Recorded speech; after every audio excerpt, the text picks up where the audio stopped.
চলো আজকের রেসিপি হচ্ছে দুর্দান্ত সাথে একটি কেক বানাবো।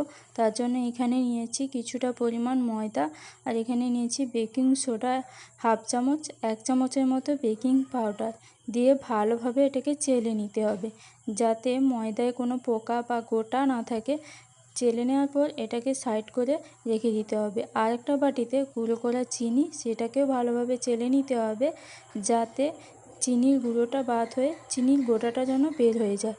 এরপর এর মধ্যে দিয়ে দিতে হবে হাফ কাপের মতো কনডেন্স মিল্ক পরিমাণ মতো দিয়ে, এরপর এর মধ্যে দিয়ে দিতে হবে হাফ চামচের মতো ভ্যানিলা এসেন্স দিয়ে ভালোভাবে হাতা দিয়ে বা যে কোনো চামচ দিয়ে এইভাবে গুলিয়ে নিতে হবে, যাতে সবকটা মিশ্রণ ভালোভাবে গুলে যায় বা ভালোভাবে মিশিয়ে নেওয়া যায়।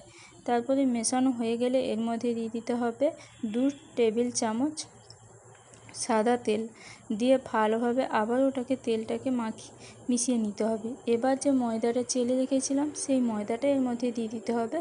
অল্প অল্প করে দুধ এর মধ্যে অ্যাড করতে হবে, দিয়ে ভালোভাবে যখন মেশানো হয়ে যাবে এর মধ্যে স্বাদ মতো লবণ দিয়ে আবারও ভালোভাবে এবার নাড়িয়ে একটা যেটাই তোমরা কেক বানাবে সেই টিনের মধ্যে পরিমাণ মতো সাদা তেল লাগিয়ে এইভাবে দিয়ে 45 মিনিট রেখে দিলে সুন্দরভাবে কেক তৈরি হয়ে যাবে। দেখো 45 মিনিট পর আমি একটা ছুরি দিয়ে এইভাবে দেখে নেব, একটুও কিন্তু লেগেনি। রেসিপিটি কেমন লাগলো অতি অবশ্যই কমেন্ট করে জানাবে। আর দেখা হচ্ছে পরের ভিডিওতে।